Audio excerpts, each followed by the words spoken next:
I'm Benjamin. I'm 38 years old, and I discovered my parents wrote me out of their will, leaving a lifetime of assets to my younger brother. Before I tell you how a single, cold-blooded text message brought their entire world crashing down, do me a favor and let me know where you're watching from in the comments below. It's always incredible to see how far these stories can reach and connect us all. Alright, let's dive right in. The screen of my phone cast a pale blue light in my dimly lit office.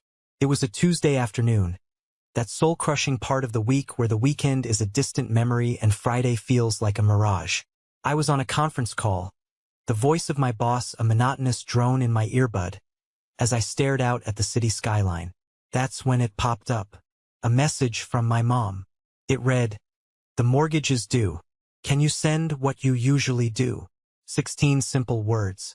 16 words that, a month ago, would have been completely normal. I would have sighed, maybe rolled my eyes good-naturedly, and replied, "On it, Mom." Then, like a well-trained machine, I would have opened my banking app, navigated the familiar menus, and sent the money.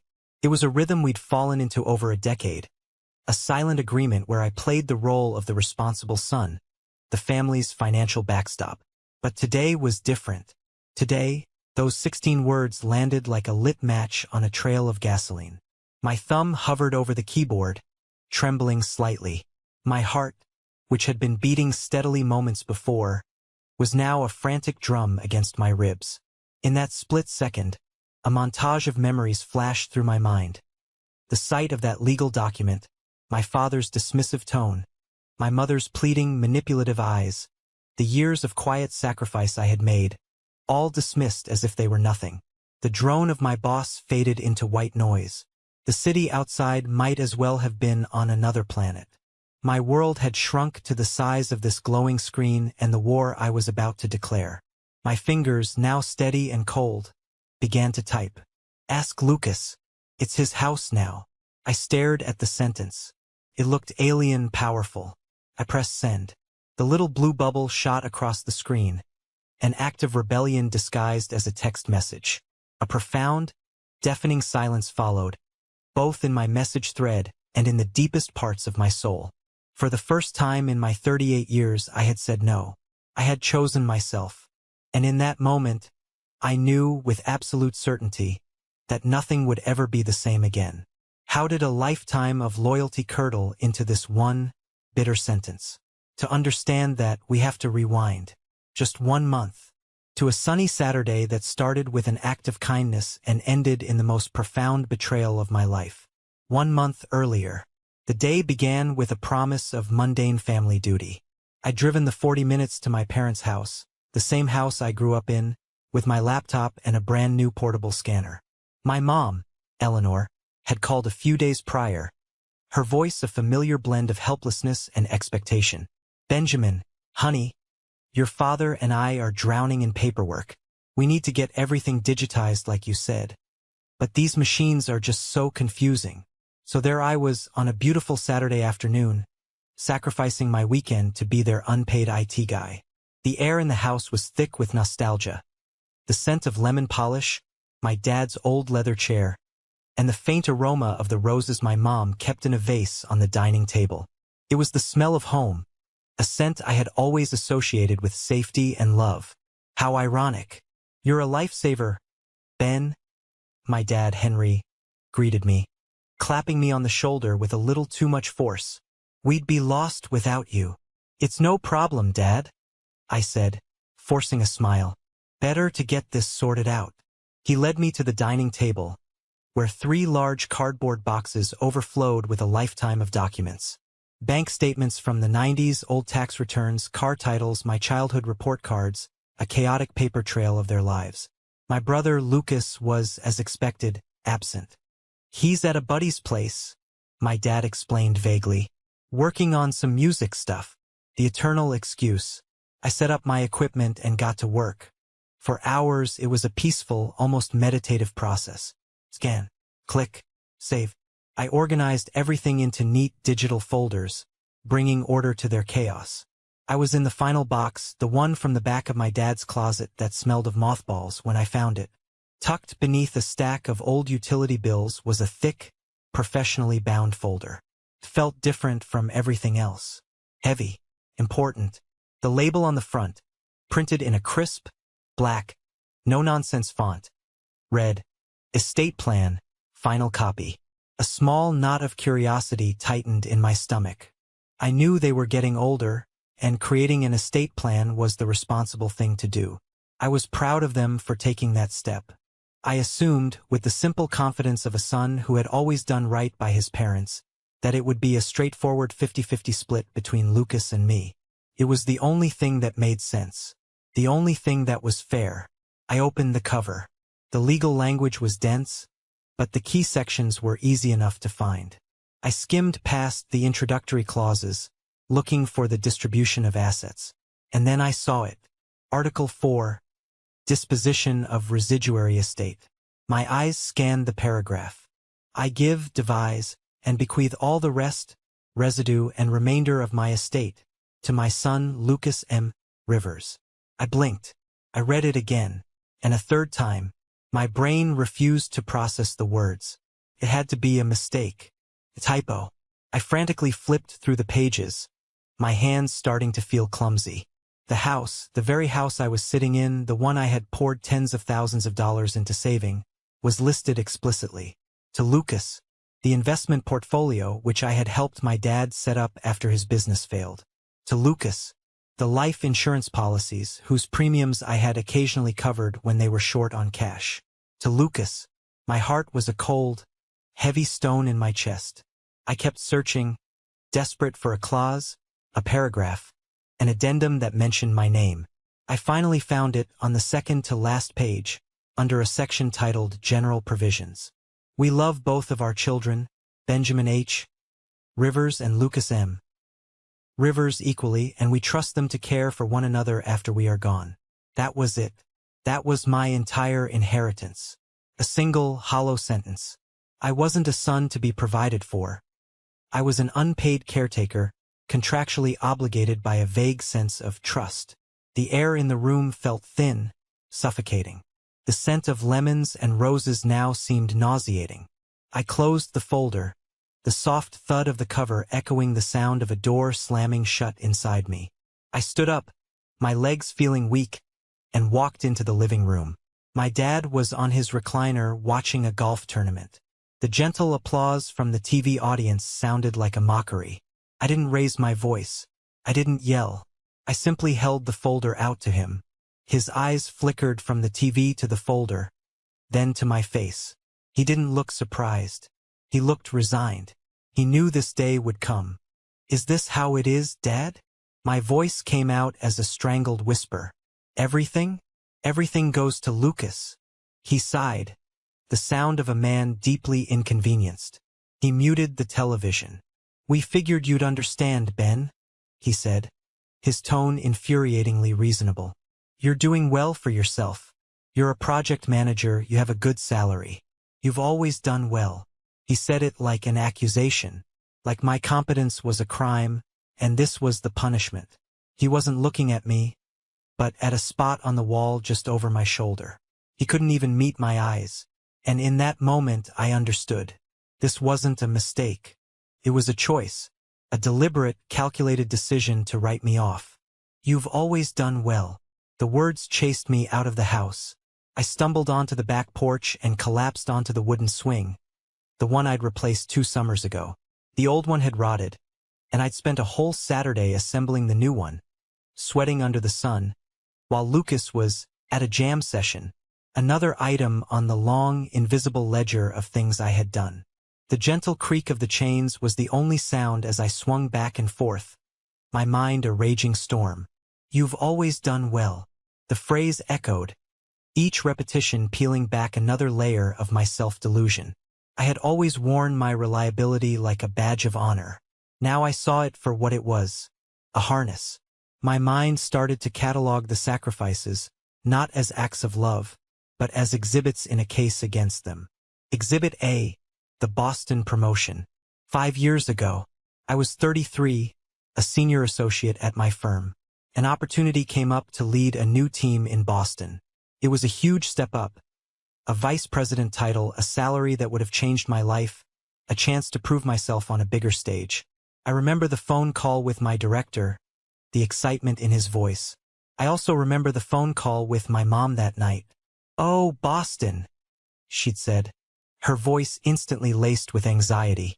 "That's so far away, honey. What would your father and I do without you around to help with things?" It wasn't a question. It was a leash. I told my boss I needed to stay for family reasons. He was disappointed but understood. I told myself I was being a good son. The truth was I was being a fool. I had traded a promotion for their approval, and approval it turned out was never really there. Exhibit B, the foreclosures. The first time I was 28. Dad's small contracting business had just folded. I got a frantic call from him. The bank was starting foreclosure proceedings. They were 2 months behind on the mortgage. I went to my own bank the next day and took out a personal loan for $11,000, nearly wiping out my fledgling savings. I handed them the cashier's check. My mom cried and called me their guardian angel. They promised it was a loan, that they'd pay me back as soon as they were on their feet. A decade later, I hadn't seen a dime. The other 2 times were smaller, for unpaid property taxes, but each time required me to drain funds I had been setting aside for a down payment on my own place. My own future, liquidated to preserve their past. Exhibit C, the daily grind. It wasn't just the big, dramatic rescues. It was the slow, steady bleed. The car insurance I put on my credit card every 6 months. The weekly grocery orders. The time I paid a $2,000 dental bill for my dad because his insurance wouldn't cover it. The endless stream of, "Can you just spot me 100 until next week?" from Lucas, which I always covered, knowing next week would never come. Each act was a thread in the rope they had used to bind me to them. And for what? So they could look at my life, a life they had actively hindered, and use my hard-won stability as a justification to cut me out completely? The swing creaked. I wasn't their son. I was their emergency fund, their human ATM, their perpetually reliable, infinitely forgiving safety net. And they had just shown me, in the coldest way possible, that a safety net is something you only value when you're falling. The screen door opened, pulling me from my bitter reverie. It was my mother, Eleanor. She moved with a practiced slowness, as if approaching a spooked animal. She sat beside me on the swing, the added weight making it dip. For a full minute, we sat in silence, the only sound the rhythmic creak of the chains. "It's not that we don't love you, honey," she finally said, her voice a soft, gentle weapon. It was the voice she used to smooth over any conflict, the one that made you feel unreasonable for being upset. I didn't look at her. "Funny way of showing it," I muttered, my eyes fixed on a crack in the porch floorboards. "Please, Benjamin, try to understand," she pleaded, placing a hand on my arm. I instinctively tensed. "Lucas. He's just had a much rougher time of it. Things haven't come as easily to him as they have to you. You're steady. You're smart. You've always been our rock. So the rock gets nothing?" I shot back, finally turning to face her. "The rock just gets to hold everyone else up until it crumbles into dust? Don't be so dramatic," she chided, a flicker of irritation in her eyes. "It's not about what you get. It's about what he needs. We knew you would be okay. You always land on your feet. We had to make sure he would be taken care of after we're gone. He's more fragile." Fragile. He was 34 years old, living at home with no career and no prospects, and the word she used was fragile. Not irresponsible. Not lazy. Fragile. It was the ultimate excuse, the golden ticket that had allowed him to fail upwards his entire life. "And what about me?" I asked, my voice dangerously low. "What about what I need? Did you ever stop to think that maybe I'm steady because I have to be? That I can't afford to be fragile because I've been too busy being your financial planner, your handyman, and your emergency contact?" She flinched, pulling her hand back. She was losing control of the narrative. She decided to change tactics, moving from placating to confessing, a classic move. "Look," she said, lowering her voice conspiratorially, "there's something else. A while back, we had to co-sign on a business loan for him. For his recording studio idea. We really believed it was his big break. A cold pit formed in my stomach. I remembered the studio, a few $1,000s worth of second-hand equipment that now served as a glorified coat rack in the basement. How much was the loan, Mom? She waved a dismissive hand. Oh, it wasn't a huge amount, but it was significant for us.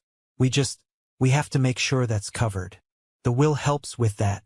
It secures his future, and ours. And there it was, the final, disgusting piece of the puzzle sliding into place. This wasn't about love or need. It was about debt. It was about risk management. I looked at her, and the years of motherly affection seemed to peel away, revealing a desperate, calculating woman underneath. You didn't choose him because he's fragile, I said, the realization hitting me with the force of a physical blow.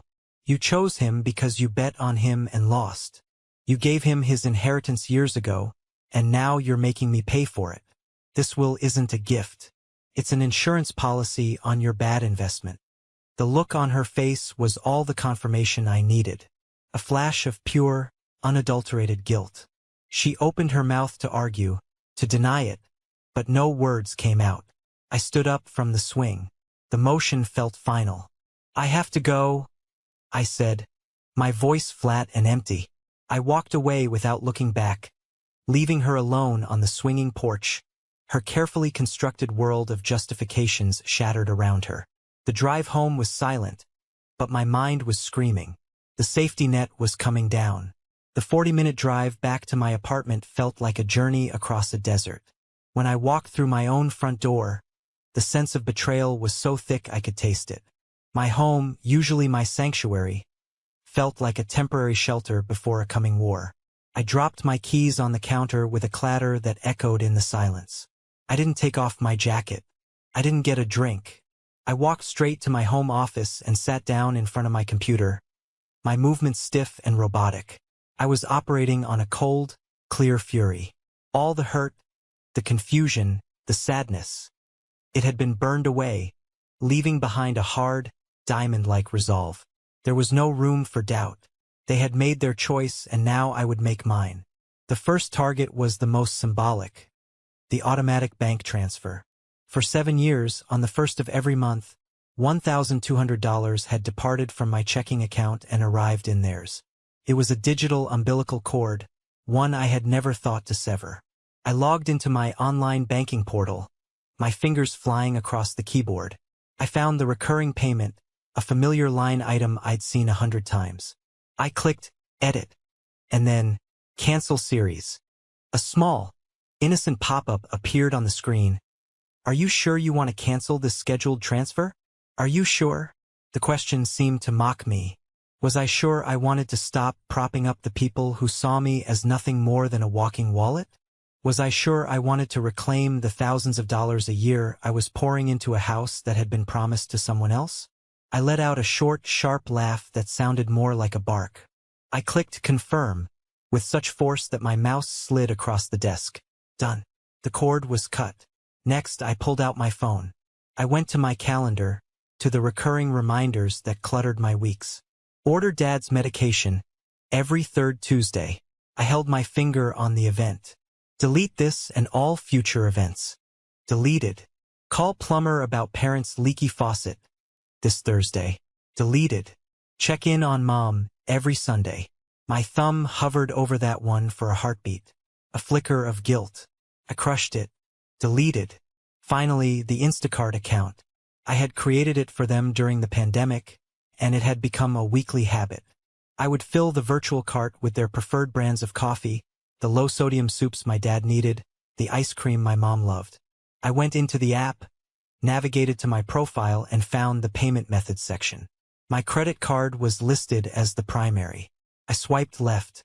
A red Delete button appeared. I pressed it without hesitation.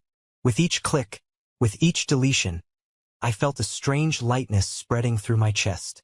It wasn't joy. It was the feeling of a massive weight being lifted. A weight I hadn't even realized I was carrying. It was the burden of their expectations, their learned helplessness, their emotional and financial dependence. I had been their crutch for so long, I'd forgotten what it felt like to stand on my own 2 feet without their problems leaning on me. I leaned back in my chair, the leather groaning in the quiet room. I knew this was just the beginning. The silence from their end would be temporary. My actions were a declaration of independence, and I knew with chilling certainty that they would see it as a declaration of war. The first week was silent, an eerie, unsettling calm before the storm. They probably hadn't even noticed the changes yet. They were living in the comfortable bubble of assumption, the belief that Benjamin would always be there. They had no idea their world was about to run out of air. The second week, the bubble began to wobble. The probes started, disguised as casual messages. The first was a text from my mom early on a Tuesday morning. Water bill came in higher this month. The online portal is so confusing. Can you check the account? I stared at the message. It was a test, a gentle tug on the leash to see if it was still there. She was trying to pull me back into the old dance, to pretend that the scene on the porch had never happened. The old me would have replied instantly, "Sure, Mom. I'll take a look." The new me read the message, felt a flicker of the old obligation, and then deliberately, decisively, deleted the entire message thread. No reply. Silence was my new language. A few days later, a text from my dad. "Hey Ben, the cable seems to be out. Did you pay the bill?" The implication was clear. If it wasn't working, it must be my fault. I had been handling their cable and internet bill for years, a bundled annoyance I'd taken on to simplify things. I ignored that message, too. Let him learn how to call customer service. The silence from my end was a foreign concept to them. It was a void where my compliance used to be, and it was clearly making them nervous. Then came the third week, and the text that ignited the firestorm, the one I had been waiting for. It was from my mother on the 5th of the month. "The mortgage is due. Can you send what you usually do?" There it was, the direct hit, the moment of truth. My heart hammered in my chest, a mix of anxiety and a strange, exhilarating sense of power. I typed out the reply I had been composing in my head for days. "Ask Lucas. It's his house now." I hit send. The immediate aftermath was an explosion. My phone, which had been quiet, suddenly began to vibrate nonstop. The first call was from Lucas. I ignored it. It went to voicemail. A second later, a text from him appeared. "Danny, what the hell? Mom is freaking out. She said you sent some crazy text. Don't be a drama queen. Just help them out like you always do. This isn't funny." The nickname, Danny. The casual dismissal of my feelings as drama. The assumption that I was just throwing a temporary tantrum. It all fueled the cold fire inside me. I typed back, my thumbs moving with precision. "This isn't a joke, Lucas. This is the new reality. You're the one who deserves it. You're the sole heir. So step up and be the man of the house. Handle it." His reply was instantaneous. A stream of angry emojis and misspelled curses. "You are being a real jerk, man. It's not about money, it's about family." I didn't dignify it with a response. An hour later, an email landed in my inbox. The subject line was urgent, mortgage payment. It was from my father. Inside, there was no message, just a payment request from their bank's portal for $3,200. The mortgage payment plus a hefty late fee. The sheer, unmitigated gall of it left me breathless. They weren't asking. They weren't pleading. They were sending an invoice for services no longer rendered. I clicked decline. A small window popped up asking for a reason. I typed one word, no. That's when the guilt trips began in earnest. A coordinated, desperate barrage. A text from Mom. "We could lose the house, Benjamin. Your childhood home. Is that what you want?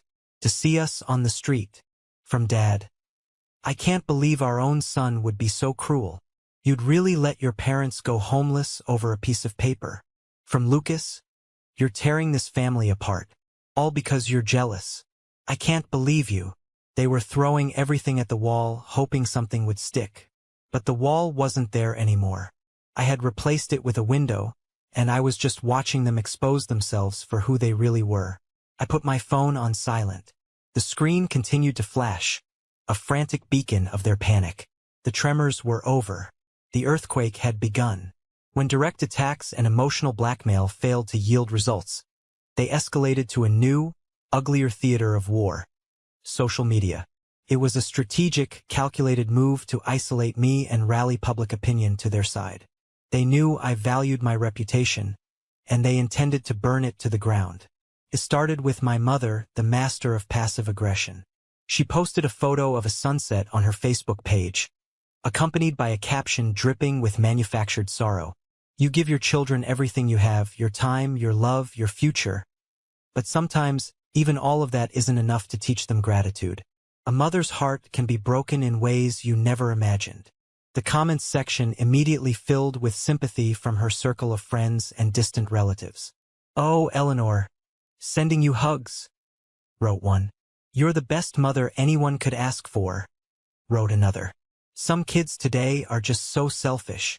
They were building their narrative, brick by insidious brick. I was the ungrateful child. She was the martyr mother. My father, never one for subtlety, took a more direct approach a day later. He shared an article from some opinion website with the headline, "The Epidemic of Selfish Adult Children Abandoning Their Elderly Parents." His personal caption was short and brutal. "We thought we raised them right, but in the end, you can't control who turns their back on you when times get tough." A hard lesson to learn. The comments under his post were even more pointed. My Uncle Robert, his brother, chimed in with, "Some people forget where they came from, Henry. Keep your chin up." The implication was clear. I was the one who had forgotten. I watched all of this from the sidelines, my stomach churning. It was a public stoning, and I hadn't even been given a chance to speak. But the final, most vicious blow came from Lucas. He was the one who made it personal. He shared my father's post, but he added his own touch.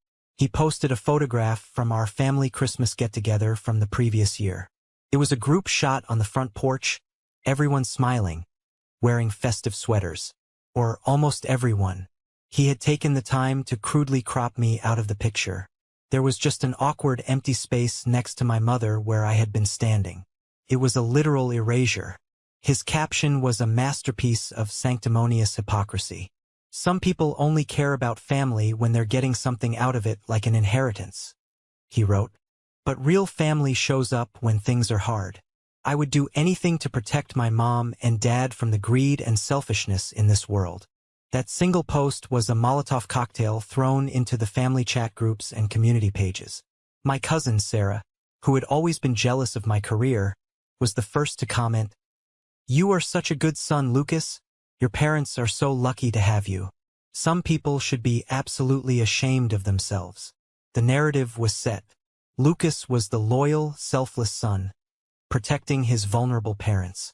I was the cold, greedy monster, obsessed with an inheritance, who had abandoned them in their darkest hour. They had expertly omitted the decade of my financial support. They had erased the 3 times I'd saved their house. They had conveniently forgotten about the secret loan that was the real root of all this. I sat there, scrolling through the comments, a feeling of profound nausea washing over me. These were people I had known my whole life. Aunts, uncles, cousins, family, friends. All of them liking and sharing this fabricated story. I was being tried and convicted by a jury of my peers, and my family members were the gleeful prosecutors. It was the loneliest moment of my life, but as the hurt subsided, it was replaced by something else. A cold, hard resolve. They thought a smear campaign would break me. They had no idea it was forging me into something unbreakable. The social media attack opened the floodgates. My family, emboldened by the public support they had cultivated, decided to deploy their flying monkeys. The first call came from my Aunt Carol, my mother's older sister. She was a professional pot stirrer, a woman who thrived on drama as long as it wasn't her own.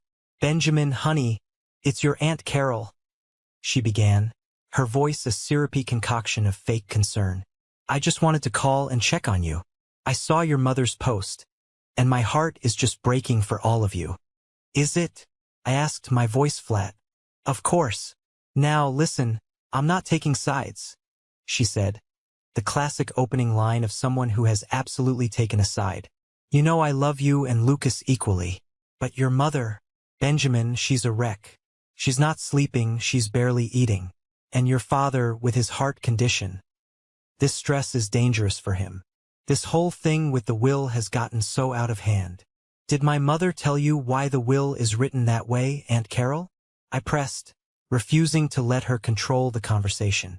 Well, she hesitated. She mentioned that you were in a much better financial position, and they needed to make sure Lucas was secure. That sounds sensible to me. You're a successful man, Benjamin. You don't need their money, but they need your support. Family is supposed to support each other. I supported them for 15 years, I said, my voice dangerously quiet. I supported them to the tune of tens of thousands of dollars. I supported them by putting my own life on hold. This isn't about support, Aunt Carol. This is about being used. Tell me, did my mother mention the secret loan they co-signed for Lucas? There was a telling silence on the other end of the line.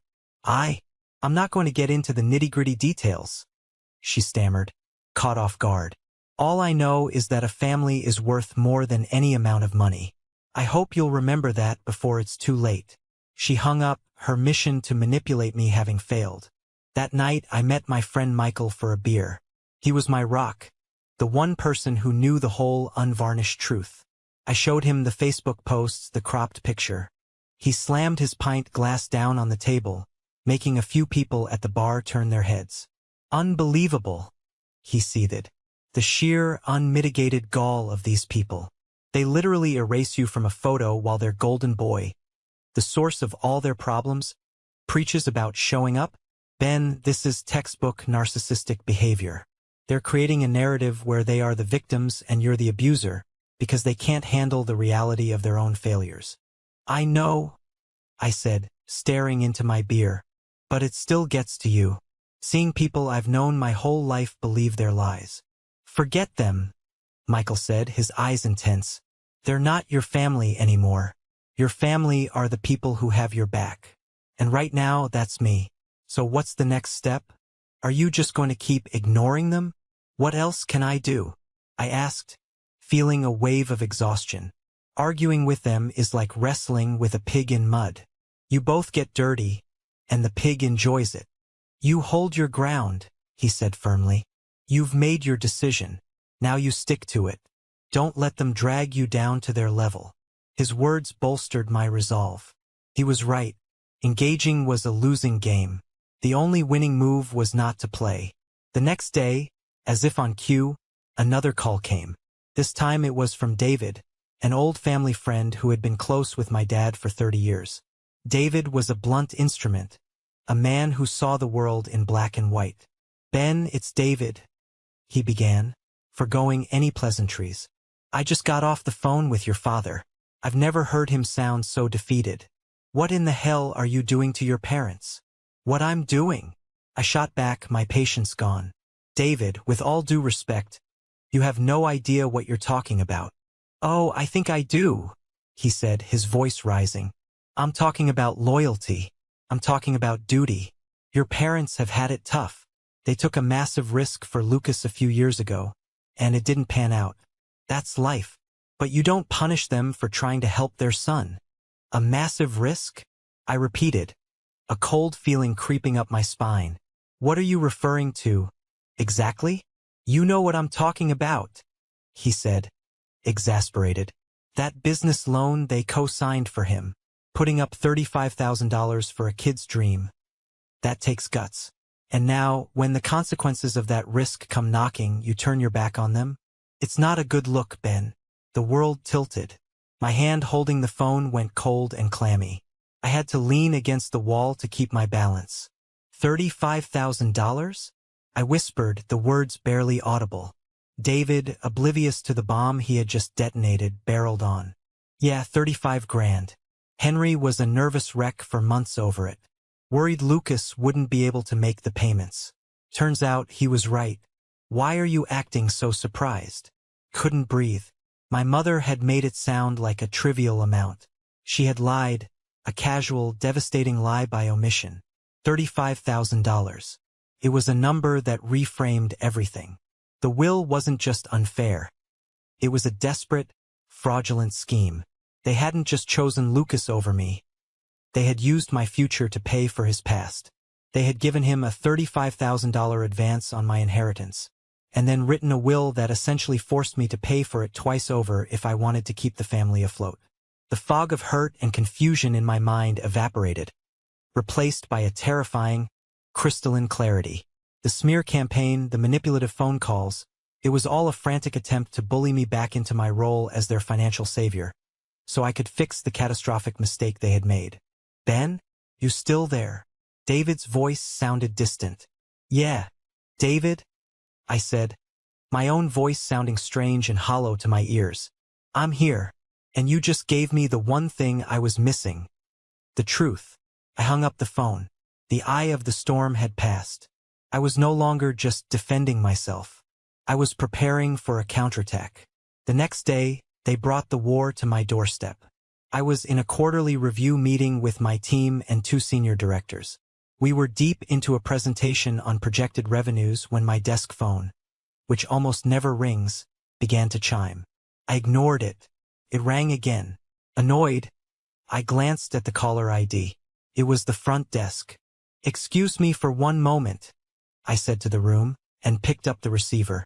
Benjamin, Jessica, the lobby receptionist, whispered, her voice strained. I am so sorry to interrupt your meeting, but your family is here, in the lobby. They're being quite insistent on seeing you. A block of ice formed in my stomach. Of course, they had exhausted every other avenue. This was their final, desperate gambit. A public ambush. They had come to my place of work, my sanctuary of competence and professionalism, to try and shame me into submission. The audacity was breathtaking. Tell them I will be down in 5 minutes, Jessica, I said, my voice betraying none of the turmoil inside me. And thank you. I turned back to the conference room. Gentlemen, I apologize. A pressing family matter has come up that requires my immediate attention. We'll have to reschedule. They nodded, their faces a mixture of curiosity and concern. As I walked towards the elevators, my mind was racing. My first instinct was self-preservation. Find an empty conference room on a different floor. Get them out of the lobby. Contain the damage. Hide this ugly, messy part of my life from the people whose respect I had worked so hard to earn. But as the elevator doors slid open, another thought, cold and sharp, cut through the panic. No more hiding. No more shame. They had dragged this fight into the public square of social media. Now they had brought it to my professional home. They wanted an audience? Fine. I would give them one. I rode the elevator down, the quiet hum a stark contrast to the pounding in my chest. With each descending floor, my fear transmuted into a hard, cold anger. I wasn't the one who should be ashamed. They were. The elevator doors opened onto the expansive, sunlit lobby of my corporate office building. It was a space of cool marble, gleaming steel, and quiet professionalism. And standing in the middle of it all, like a car wreck on a pristine highway, were my family. My father, Henry, his face flushed with anger, his cheap sport coat looking rumpled and out of place. My mother, Eleanor, looking pale and tear-streaked, clutching her purse like a shield. And Lucas, lurking behind them, radiating a familiar aura of petulant defiance. Jessica shot me a wide-eyed, panicked look from behind the security desk. I gave her a curt nod, a silent message that I would handle it. I walked towards them, my footsteps echoing on the marble floor. I stopped 10 feet away from them, creating a clear no-man's land. This is wildly inappropriate, I said, my voice low and steady, but loud enough to carry. You need to leave. Now. We're not leaving until we talk to you, my mother cried, her voice cracking, drawing the attention of several people passing through the lobby. You won't answer our calls, Benjamin. What else were we supposed to do? You'd really let us lose the house? My father boomed, taking a step forward. He was trying to intimidate me to play the role of the powerful patriarch. He seemed to have forgotten that his power over me was gone. I didn't flinch. I met his furious gaze. The question isn't what I would let happen. I replied, my voice carrying through the now quieting lobby. The question is, did you really think I would keep paying for a house you secretly gave to someone else? A few people who had been heading for the exits paused. Their interest peaked. This was better than daytime TV. We thought you'd understand, my mother pleaded, reverting to her favorite line. You've always been the strong one, the responsible one, and you used that strength as an excuse to erase me. I said, the words like ice chips. You used my responsibility as a blank check to fund his endless stream of failures. I flicked my eyes towards Lucas, who scowled. This has nothing to do with me, he snapped, stepping forward. This is about you being a selfish, greedy. It has everything to do with you. I cut him off, my voice sharp as a razor. The lobby had gone deathly quiet now. I could feel dozens of eyes on us. Out of the corner of my vision, I saw one of the main elevator banks open, and a group of executives stepped out, including my CEO, Mr. Thompson. They stopped, taking in the scene. My family, with their backs to them, didn't notice. We raised you. We fed you. We gave you everything, my father roared, his face turning a dangerous shade of purple. He jabbed a thick finger in my direction. You owe us. You have a duty to this family. That was it. The final thread of my composure snapped. But I didn't yell. I didn't scream. I let a cold, mirthless smile touch my lips. Oh, you, I repeated, my voice dangerously soft, forcing everyone to lean in to hear. Let's talk about debts, Dad. I paid my dues to this family. I paid them every month for a decade when I covered your mortgage. I paid them every time I drained my savings to stop a foreclosure. I paid them when I gave up the biggest promotion of my career to stay here and be your personal safety net. I paid and paid and paid. And what was my reward? My thank you? You wiped my name from your legacy and pretended I never existed. We didn't mean to hurt you, my mother whimpered, the tears now flowing freely. It was a pathetic, last-ditch attempt at emotional manipulation. You didn't mean to? I shot back, my voice rising for the first time. Then why did you lie to me? Why did you wait for me to disappear before realizing I was the only thing holding your entire world together? And then, I delivered the coup de grace. I looked past them, making eye contact with the stunned face of my CEO, and then turned my gaze back to my father. You want to talk about what I owe you? Let's talk about the $35,000 you owe me. The color vanished from my father's face. My mother let out a strangled gasp. Lucas looked utterly lost, his eyes darting between me and his parents. I don't know what you're talking about, my father stammered, his bravado crumbling into dust. Oh, I think you do, I said, my voice resonating with cold, hard truth through the cavernous lobby. Let's talk about the secret business loan you co-signed for Lucas, the one you never told me the real amount of, the catastrophic debt that made you write that will. It wasn't a choice between your sons, was it? It wasn't about who deserved it more. It was a desperate financial maneuver. You were just paying off a bad debt. And you decided that my inheritance, my security, my entire 15-year contribution to this family, was the price you were willing to pay. The silence that followed was absolute. It was the silence of a truth so undeniable it sucked all the air out of the room. Their mouths opened and closed like fish, but no sounds came out. The narrative they had so carefully crafted, of the poor, abandoned parents and the ungrateful, greedy son, had just been publicly and spectacularly incinerated. In that moment, in front of my colleagues and my CEO, they weren't sympathetic victims. They were exposed as liars, manipulators, and frauds. I saw the shock, the pity, and the dawning understanding on the faces of the people watching. Most importantly, I saw it in the panicked, guilty eyes of my family. They were shattered, and I was the one who had finally swung the hammer. This is the moment that changed everything, when I finally took back control of my life. Thank you for staying with me this far. You are amazing. Please help me by liking this video and commenting the number 1 below, just so I know you made it this far with me. It not only helps more people find this story, but it lets me know that my experiences mean something to someone out there. Your support is the biggest motivation for me to continue sharing the rest of this journey." There was nothing left to say. The three of them stood there, naked in their deceit, the grand architecture of the lobby bearing witness to their humiliation. My father, who had entered like a storm, now looked like a deflated balloon. My mother's sobs were silent, her shoulders shaking. Lucas stared at the floor, unable to look at anyone.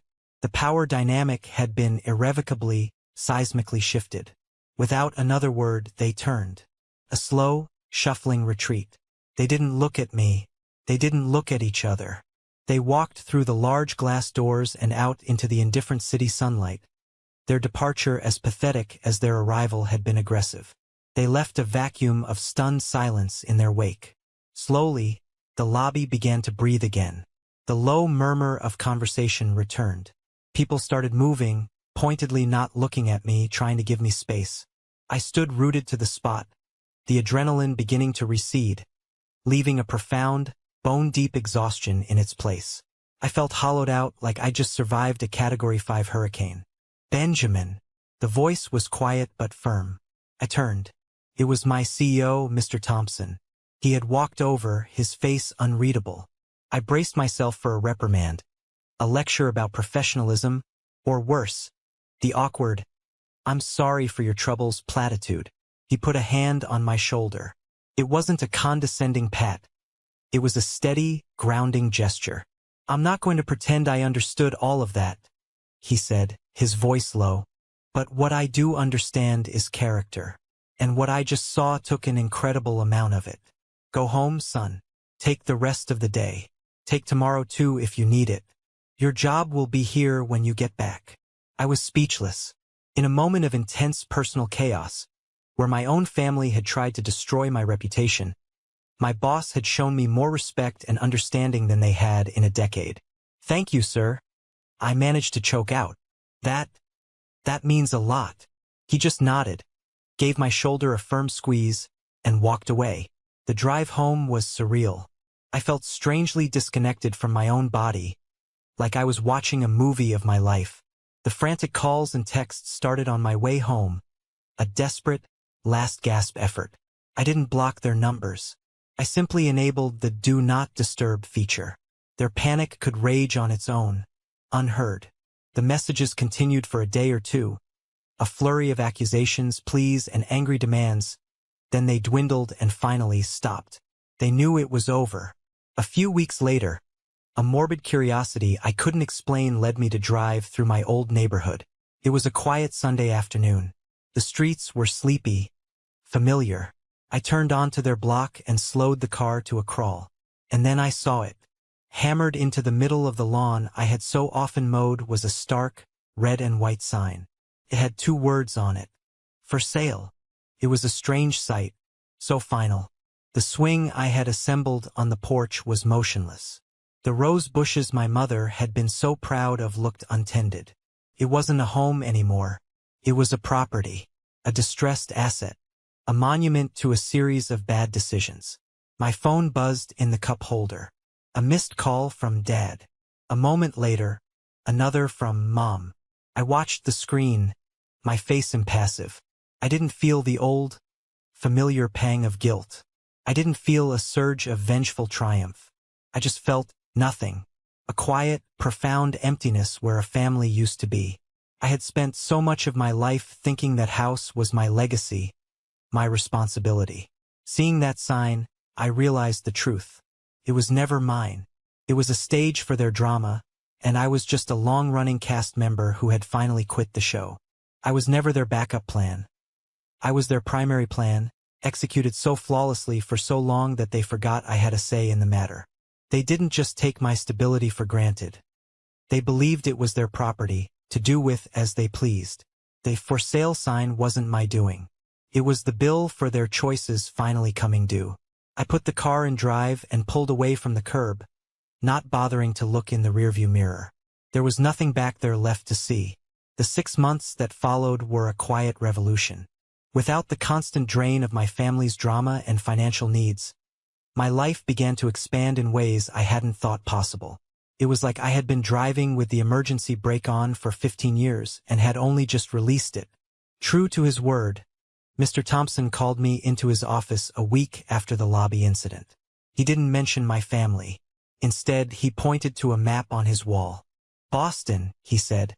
"The VP position we discussed 5 years ago. The team is expanding again. The job is yours if you want it. This time, for real." There was no hesitation. No, let me think about it. No phone calls to my mother to gauge her reaction. "I'll take it," I said, a grin spreading across my face for what felt like the first time in ages. Moving was a catharsis. I sold my old apartment and most of my furniture, packing up only what was essential. It was a physical manifestation of the internal cleansing I was going through. Michael flew out to help me, and we spent a weekend painting the walls of my new place. A beautiful high-rise with a panoramic view of the Boston skyline. "To new beginnings," he said, raising a bottle of beer as we sat on the floor of my empty living room, surrounded by boxes. "And to leaving the vampires behind." I laughed, a real genuine laugh. "I couldn't have done it without you, man." "Yes, you could have," he said, his expression serious. "You just needed to finally believe you were worth fighting for. I'm just glad I was here to see it." Life in Boston was a revelation. I poured myself into my new role, and my work thrived. I made new friends. I started dating again.